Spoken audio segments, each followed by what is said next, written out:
ഇന്നൊരു പൊതിച്ചോറ് കഴിക്കാം മോഹേ. അത് ചോറും കറികളൊക്കെ ഉണ്ടാക്കി കഴിഞ്ഞിട്ടാണ് പെട്ടെന്ന് ഒരു തോന്നൽ പൊതിച്ചോറ് ഉണ്ടാക്കിയാലോ എന്നും. എന്നാൽ പിന്നെ പോയി വാഴയില എടുക്കാമെന്ന് പറഞ്ഞ് പോയപ്പോഴത്തേക്ക് ഇലകളെല്ലാം നല്ല ഇലകളെല്ലാം മുകളിലും കീറിയ ഇലകൾ താഴെയും. പിന്നെ അതിൻ്റെ ഇടയിൽ നിന്ന് കഷ്ടപ്പെട്ട് കണ്ടുപിടിച്ചിട്ട് എങ്ങനെയോ 3 ഇലകൾ സംഘടിപ്പിച്ചെടുത്തിട്ടുണ്ട്. അപ്പോൾ ചേട്ടൻ ആ സമയത്ത് വീട്ടിലില്ലായിരുന്നു, അതുകൊണ്ടാണ് ഞാൻ തന്നെ പോയി മുറിക്കേണ്ടി വന്നത്. അവസാനം കിട്ടിയിട്ടുണ്ട്, 3 ഇല കിട്ടിയിട്ടുണ്ട്. അത് കൊണ്ടുപോയി നമുക്ക് കഴുകി വൃത്തിയാക്കി എടുക്കാം. അപ്പോൾ ഇലയൊക്കെ വൃത്തിയാക്കി എടുത്തതിന് ശേഷം ഇതൊക്കെയാണ് കേട്ടോ നമ്മുടെ പൊതിച്ചോറിലെ ഡിഷസ് ഒന്നും അങ്ങനെ വെറൈറ്റി അല്ല, ഒരുപാട് വിഭവങ്ങളൊന്നുമില്ല കേട്ടോ.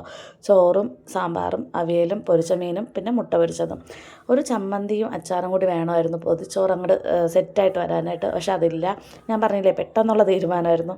എന്തായാലും ഉള്ള കറികൾ വെച്ചിട്ട് നമുക്ക് ഗംഭീരാക്കാം. അങ്ങനെ ഇല വാട്ടിയിട്ട് അതിലേക്ക് ചൂട് ചോറ് വിളമ്പി ഈ ഇലയിൽ കുറച്ച് വെളിച്ചെണ്ണ തൂവിയിട്ട് വാട്ടിയാൽ നല്ല നന്നായിരിക്കുമെന്ന് ആരോ പറഞ്ഞ് കേട്ടിട്ടുണ്ട്. അങ്ങനെ ഞാനിങ്ങനെ വെളിച്ചെണ്ണയൊക്കെ തൂവിയിട്ടാണ് ഇല വാട്ടിയെടുത്തത്.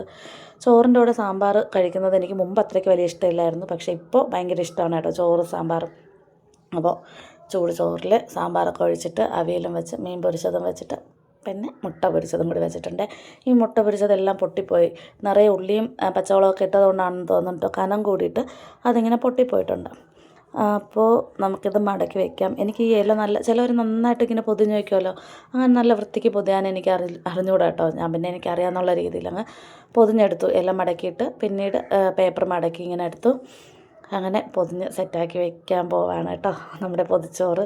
ഞാൻ സൈവേ പറഞ്ഞ് കൊതിപ്പിച്ചിട്ടോ ഇന്ന് പൊതിച്ചോറ് ഉണ്ടാക്കി തരാമെന്ന്. അവസാനം ഇല കിട്ടാതായപ്പോഴത്തേക്ക് ഞാൻ പറഞ്ഞു അല്ലെങ്കിൽ പിന്നെ ഒരു ദിവസമാവെന്ന് പറഞ്ഞപ്പോൾ അവൾ എന്നെ വഴക്ക് പറഞ്ഞു, അമ്മ പറഞ്ഞ് കൊതിപ്പിച്ചില്ലേ എന്ന്. അങ്ങനെയാണ് പിന്നെ ഞാൻ സാഹസികമായിട്ട് ഇല പറിച്ചത്. അപ്പോൾ കുളി കഴിഞ്ഞ് വന്നിട്ട് നമ്മുടെ പൊതിച്ചോറ് എടുത്ത് നോക്കാം.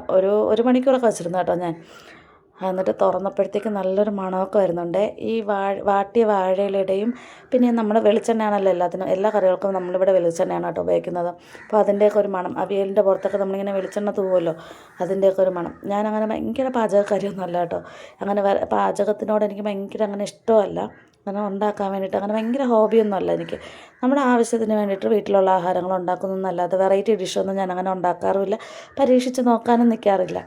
പക്ഷെ ഉണ്ടാക്കുന്നതൊക്കെ അത്യാവശ്യം നന്നായിട്ട് തന്നെ ഉണ്ടാക്കുന്നതെന്ന് തോന്നുന്നു. കഴിച്ചപ്പോഴത്തേക്കും കൊള്ളാം കേട്ടോ, നല്ല കറികളൊക്കെ ആയിരുന്നു. എന്തായാലും നിങ്ങൾ ട്രൈ ചെയ്ത് നോക്ക്.